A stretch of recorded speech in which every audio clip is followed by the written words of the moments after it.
Então, já aí para você, aquilo que foi no dia de ontem, aqui especificamente em Itajaí, com o Zé Rogério passando por vários lugares de votação e constatando aí, claro, não problemas, mas filas, toda a movimentação, mostrando um pouco para você. E a partir de agora, claro que nós vamos analisar também os resultados das urnas.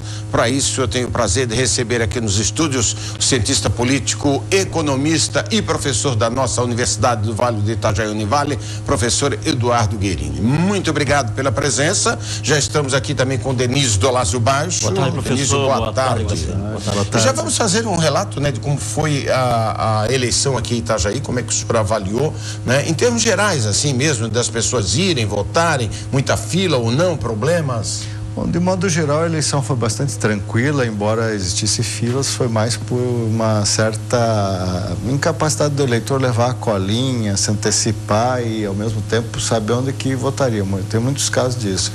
E bastante justificativa de votos. Isso causou um certo atraso. Mas a normalidade foi visível, não teve muitos problemas a não ser pontuais, não teve boca de urna como existiam nos outros períodos, quer dizer, nós já estamos superando algumas etapas que eram condenáveis, pouco lixo na rua, isso também demonstra uma certa cultura e uma escolha livre do eleitor, sem muita pressão no dia da eleição propriamente dita. Agora, foi tirada essa dinheirama também da mão dos candidatos, né? Com toda certeza foi uma eleição muito mais franciscana para alguns e outros aproveitaram que já estavam no pleito eleitoral, já eram representantes e acabaram monopolizando o fundo eleitoral, o que tornou desproporcional também a competição interna nas coligações e nos partidos. Agora, professor, o fenômeno da eleição, o Cabo Daciolo gastou 880, segundo o relatório lá, 880 reais, está na prestação de conta deles. O Meirelles gastou 50 milhões, o Daciolo fez mais votos do que o Meirelles, um fato. Segundo, qual é o papel nesse momento agora que foi desempenhado pelas redes sociais? Sem mostrar o Bolsonaro, que foi um fenômeno mesmo da internet, professor.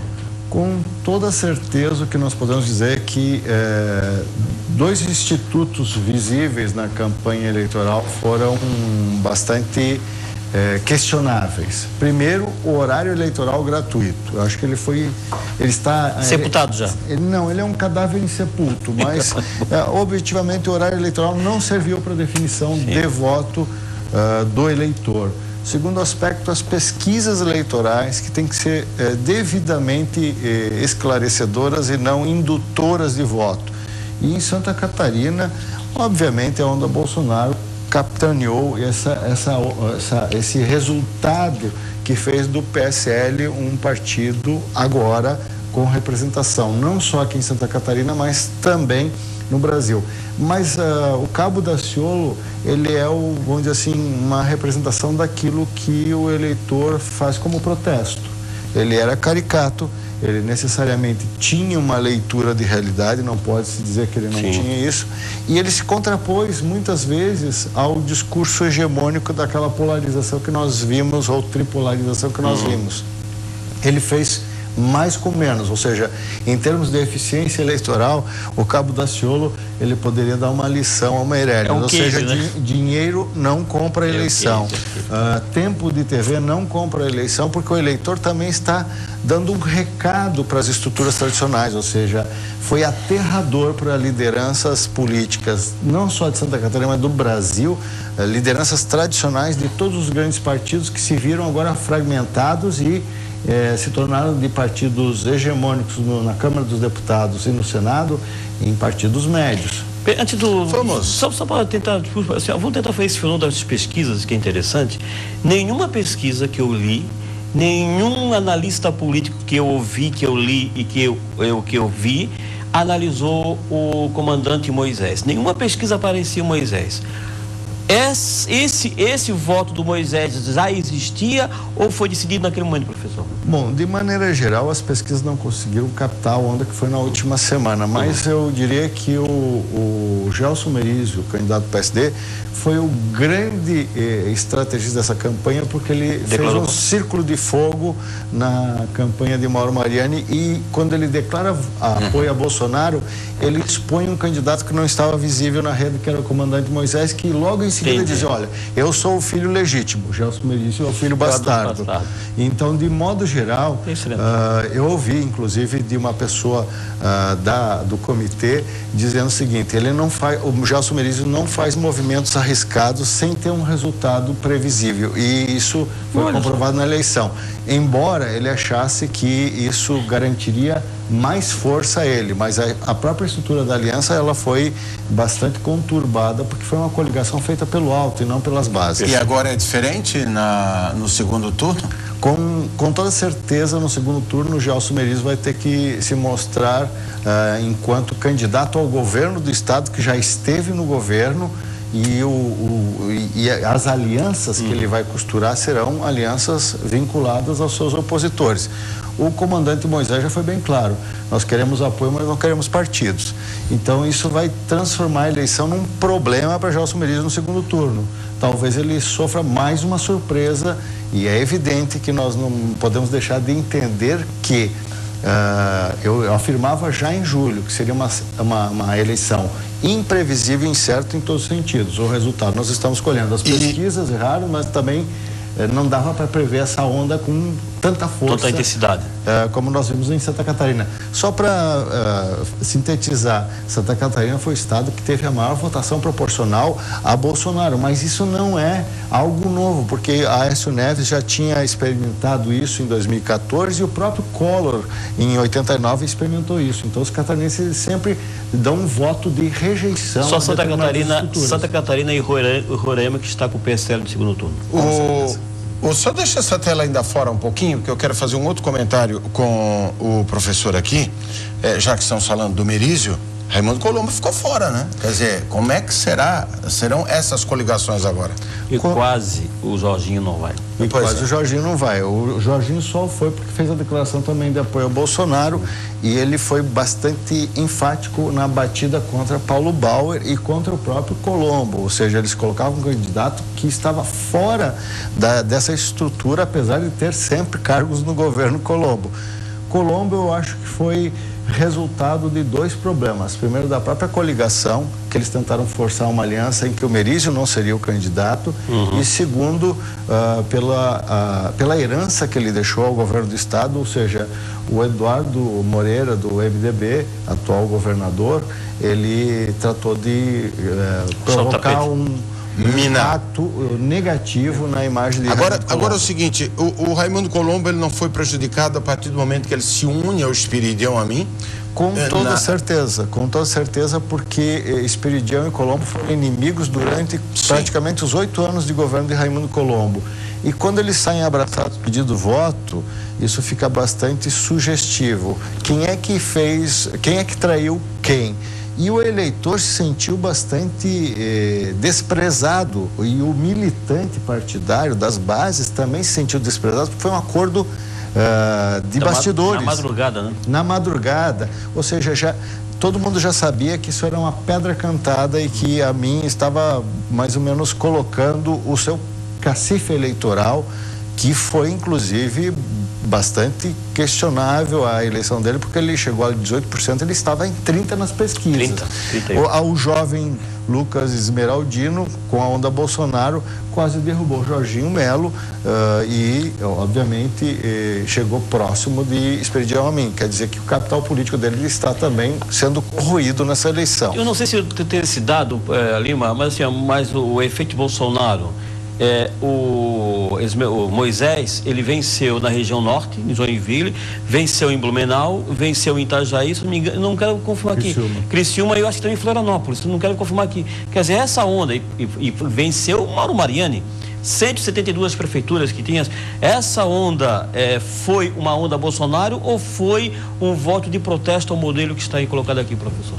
De forma geral, a gente não pode dizer que não tenha sido uma onda. Foi uma onda de rejeição ao modelo que está aí, mas muito personificada na figura de Bolsonaro. Então, nós temos que ter um cuidado com essa ideia de fulanização, personificação do voto, acaba em problemas. Ou seja, o PSL não era um partido em Santa Catarina. Ele nasce na eleição de 2018 como partido. E as velhas estruturas, as velhas formas de fazer política foram colocadas em xeque. As redes sociais tiveram um papel preponderante em Santa Catarina e no Brasil. Embora nós tenhamos visto uma série de fake news e também junk news, ou seja, o lixo que se colocou na rede, ele tem que ser bastante visível. Ou seja, a Justiça Eleitoral terá que dar explicação, porque ela não se reuniu, inclusive o Conselho de Fake News não se reuniu uma vez sequer no TSE. Então, de maneira geral, estruturas de prefeituras, estrutura de mandato e estruturas partidárias já não fazem mais a diferença, porque o eleitor conseguiu perceber, num primeiro momento, como determinados candidatos e candidaturas foram construídas e como elas esqueceram historicamente daquela disputa. Então, como sair abraçado com o inimigo. E como nomes saíram dessa campanha. Então, só vamos citar alguns para a gente como exemplo, resumir essa situação. Dilma Rousseff. As pesquisas davam como certo. A eleição, inclusive com 28 votos, acabou com 15%. Eu estou falando de nomes assim que são mais comentados nessa situação, né? Lindeberg Farias. Outro também, César Maia, no Rio de Janeiro, que é pai do Rodrigo Maia. Eduardo Suplicy. Um outro nome bastante visível do Romero Jucá. Romero Jucá também. Fortíssimo em Brasília, todo mundo parece que pede a benção para ele. Líder do governo. Sim. Roberto Requião. Daqui do Paraná. Edson Lobão Sarney Filho. Maranhão. Rosiana perdeu. Rosiana também. Na segunda derrota consecutiva. Marconi Perillo, do PSDB, ex-governador de Goiás. Eunício Oliveira, presidente do Senado, que queria novamente assumir o Senado. Magdo Malta, que ninguém esperava por essa situação. Ele seria, inclusive, o vice do Bolsonaro. E o Magno intensificou o apoio ao Bolsonaro. Ele focalizou o Bolsonaro. Fernando Pimentel também. E aí nós podemos entrar com Beto Richa, nós podemos entrar... Mas nesse fato, professor, assim, por exemplo, o seguinte, ó, o ruralista lá aqui do DEM, eu esqueci o nome dele agora. Caiado, ganhou o primeiro turno, do DEM. O líder do Movimento Brasil Livre, quer dizer, que é o menino, esqueci o nome agora, ele se elegeu pelo DEM. Inclusive dizendo que não ia se candidatar, né? Isso. Então é o seguinte, as pessoas elas buscaram se identificar com determinadas figuras. Com figuras. Mas principalmente condenando os partidos políticos envolvidos nos escândalos de corrupção. Sim. E os personagens que ficaram na memória do eleitor, porque nós não podemos dizer que a mídia e as informações veicularam insistentemente essas questões. Sai fortalecida a Lava Jato? Eu creio que o combate à corrupção e à Lava Jato está fortalecida e mais figuras estarão envolvidas. Agora, Pereira, foro privilegiado, agora vai um treino. Eu acho que eles estavam lutando mais pelo foro privilegiado. É o tal do Aécio Neves. Aécio também foi uma derrota. Senado para deputado e um candidato Gleisi que Hoffmann, teve... mesma coisa. A Gleisi usou o nome... A Gleisi e o Aécio ela saiu do Senado ela saiu do Senado e foi para deputado. O foro, né? Claro. Isso se chama recalque negativo. Eu saio de um posto de senador para deputado. Mas nós podemos nos esquecer um nome forte aqui, que se juntou, né, ao Haddad, lá no Nordeste, para recuperar a forma política e ocupar certamente a cadeira de presidência do Senado. Que é o Renan Calheiros. Provavelmente será um candidato que terá força para requisitar a cadeira do Senado. Esse é o projeto dele, porque objetivamente ele sobreviveu a duras penas essa batalha.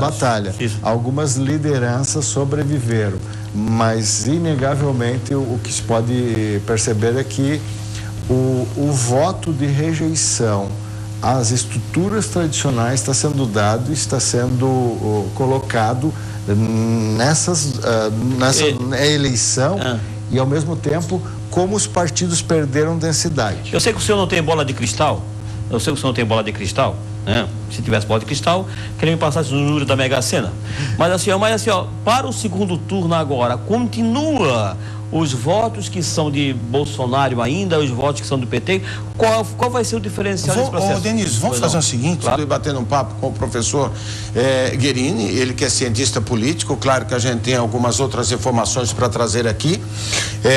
Vamos inicialmente então já começamos, agora vamos a um outro assunto que diz respeito aos candidatos Jair Bolsonaro, do PSL, e Fernando Haddad, do PT, que decidirão então no segundo turno quem será o presidente da República, quem será o presidente do Brasil pelos próximos 4 anos. Os dois disputam agora a presidência pela primeira vez. Com quase todas as urnas apuradas, Bolsonaro tinha quase 50 milhões de votos e Haddad superando os 30 milhões.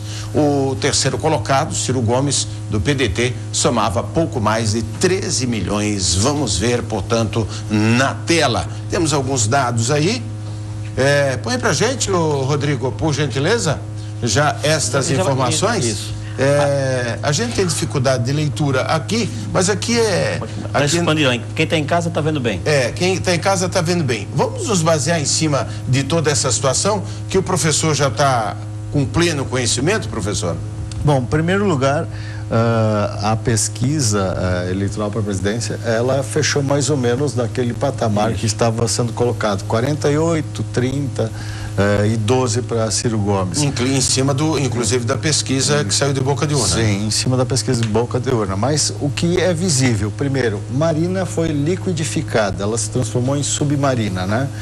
Ficou abaixo do Cabo Daciolo. Henrique Meirelles, apesar dos 54 milhões, e o MDB não conseguiu capitanear uma rejeição ao MDB e não ao Henrique Meirelles. Cabo Daciolo, com uma proposta bastante crítica ao modelo, conseguiu ter maior vazão nas redes e na própria campanha eleitoral. E um pouco lunático também. Lunático, né? Não, ele foi caricato. Aliás, ele fez falta nos debates, né?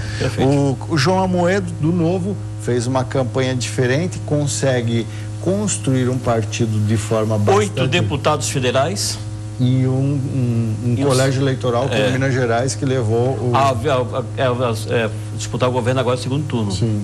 Agora, assim, deixa eu lhe falar, assim, esse fato do Amoedo... disputando o Novo, disputando um governo, isso, né? Minas Gerais. E aqui fizeram um deputado federal em Santa Catarina, e eu acho que fizeram um estadual também. Mas esse fato do Amoedo, o que ele é? Uma proposta de direita liberal, né? Só vamos voltar agora, então, que a gente uma proposta de direita liberal, né? Voltado à economia, na sua área, né? Direita liberal voltada à economia, com um pouco mais de liberalidade na condição. Ele conseguiu os votos da onde, professor?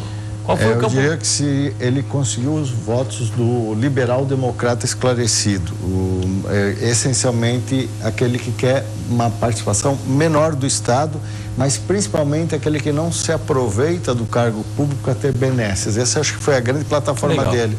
E ao mesmo tempo ele não usou fundo partidário. E demonstra que ele primava por aquilo que os eleitores e o cidadão comum quer, priorizar cargos técnicos e não cargos políticos, com uma redução do número dos ministérios. Ele, vamos dizer assim, ele se acoplou à plataforma que o PSDB antes defendia e que o Alckmin se perdeu atacando tanto o PT quanto o Bolsonaro, e daí acabou com uma votação pífia. O PSDB já não é mais um partido, é um ajuntamento, e necessariamente o Jair Bolsonaro conseguiu capitanear, ter esta maioria por conta da não exposição dele. Nós agora temos aí uma polarização. Vamos ver o que acontece agora entre Jair Bolsonaro do PSL e Haddad do PT, mas temos 2 problemas a resolver. Primeiro, quais são as propostas verdadeiras dos 2 candidatos, porque até agora nós temos uma plataforma geral. Mais do que isso, um Congresso extremamente fragmentado, que se renovou em 53%, em que as bancadas médias continuarão usufruindo daquelas lutas ideológicas. Eu tenho uma pergunta a lhe colocar, porque ontem, já no seu pronunciamento pelas redes sociais, O Jair Bolsonaro falando da situação dele, em que ele já tem um contato de mais de 300 com as bancadas, deputados. não com o partido, com as bancadas. Não, com as bancadas, ele não fala de evangélica da bala. Não só da evangélica da bala, da rural. Sim, vários deputados, e a gente, por experiência nas eleições, quando um presidente ganha com um capital político dessa envergadura, ele pode ter um tempo para gastá-lo. O Legislativo, principalmente a Câmara de Deputados e Senado, sempre acaba avalizando as primeiras propostas, porque é aquela história, garantir uma governabilidade para o país sair da crise. E dentro dessas mudanças que não serão mais essa totalidade de partidos também, né? As coisas começam a reduzir a partir de agora. Tem a cláusula de barreira. Cláusula de barreira. Cláusula de barreira. Então nós teremos aí uma reconfiguração partidária, acho que no primeiro momento no Congresso, partidos que irão pelo menos se unir, fusões partidárias, e o fim das coligações também levará a isso. Mas eu digo assim, a dificuldade de articulação de Bolsonaro, na minha avaliação, é maior que a dificuldade de articulação do Haddad, porque ele já sabe como é que funciona o jogo do presidencialismo de cooptação, não é mais de coalizão. Negar o sistema, o Bolsonaro não vai conseguir mais negar. E ele já fez alguns acenos a um grupo de eleitores que rechaçam e rejeitam ele. O problema é que nós teremos uma eleição entre o menos rejeitado e uma eleição que está ainda escondida a plataforma dos candidatos, porque um é um mito e outro é uma ideia, né? A ideia está presa em Curitiba e o mito está preso em casa. Então, segundo turno vai exigir do eleitor uma compreensão maior, porque nós poderemos ter um retrocesso naquilo que foi comemorado na sexta-feira que antecedeu a eleição, os 30 anos da Constituição, que também vai precisar ser revista. Agora, com esse Congresso que foi eleito, com essa fragmentação partidária e com essa polarização, nós temos um risco bastante grande de uma crise mais profunda. Isso mas foi um grito do eleitor em dizer assim, queremos mudança e aproveitando, mas aproveitando também essa que é um grito do eleitor, mas isso é um movimento internacional, né? Estados Unidos, Europa, as pessoas estão saindo um pouco mais do campo de um pouco mais liberal, passando um pouco mais de controle da direita. Assim, conservador. Isso é um fenômeno que não é só daqui, é de outros países também. Então, nós temos um movimento conservador, é um movimento que retoma aquela plataforma liberal, mas é um eleitor também rejeitando as velhas estruturas e as velhas formas. Se isso vai resultar em algo positivo, nós vamos ter que acompanhar no processo. E eu digo ainda, é muito imprevisível e há uma dificuldade das duas candidaturas. Se fosse avaliar qualitativamente, as duas candidaturas não são as melhores apostas para tirar o Brasil da crise. Mas a soberania das urnas, a legitimidade e a segurança das urnas são inquestionáveis. Então, independente daquele amargo de derrotados e aquela saborosa vitória daqueles que chegaram à eleição, nós teremos aí pela frente responsabilidade com os destinos do país e do Estado. E o discurso vai ter que mudar. Não é mais o elemento do discurso fácil, do discurso arranjado, do discurso construído pelos marqueteiros. Aliás, uma outra função que saiu foi marqueteiro, porque o Bolsonaro provou que live funciona mais que debate. E mais, que propaganda eleitoral precisa atender a determinados meios. Então, a linguagem da campanha eleitoral também deverá ser mudada. Talvez... E a própria cláusula de barreira também passa, por exemplo, aos tempos serem iguais, né? Com certeza. Na campanha eleitoral. Que é importante, né? E no segundo turno agora e depois. Mas assim, ó, desde 1989, toda eleição tem uma legislação específica. Então não tive assim, entendeu? Assim, então essa questão de cláusula de barreira, de partido, eu sinceramente não confio ainda, porque eles podem fazer uma alteração. Desde 89, toda eleição tem uma legislação específica. Até 2030, né? Até 2030. A emenda constitucional 95, que é aquela que limita os gastos. 10 partidos, né? Que limita os gastos. Todos os dois falaram que tem que ser revisto aquela emenda constitucional a 95, que limita os gastos. Então, essa questão da legislação, eu comungo do pensamento do professor Guerini, de que é o eleitor que, quando fiscalizar, porque hoje está com o Bolsonaro. Amanhã ele não tem um compromisso fidedigno com o Bolsonaro, ou com, entendeu? Ele migra para outro. Sim, ele já fez isso lá atrás com o Collor. Collor, Lula, né? Então vai. O Lula nem tanto, né? Porque o Lula acabou se perpetuando por 2 mandatos, mais um da Dilma e mais 2 anos da Dilma. Mas com o Collor foi muito assim de... De modo geral, o eleitor ele tem que estar atento, tem que controlar, porque assim, partidos que são construídos assim no elemento aluvial, sazonal, por onda, muitas vezes... lembramos do PRN. Mais diferente, mas naquela época, do Collor, por exemplo...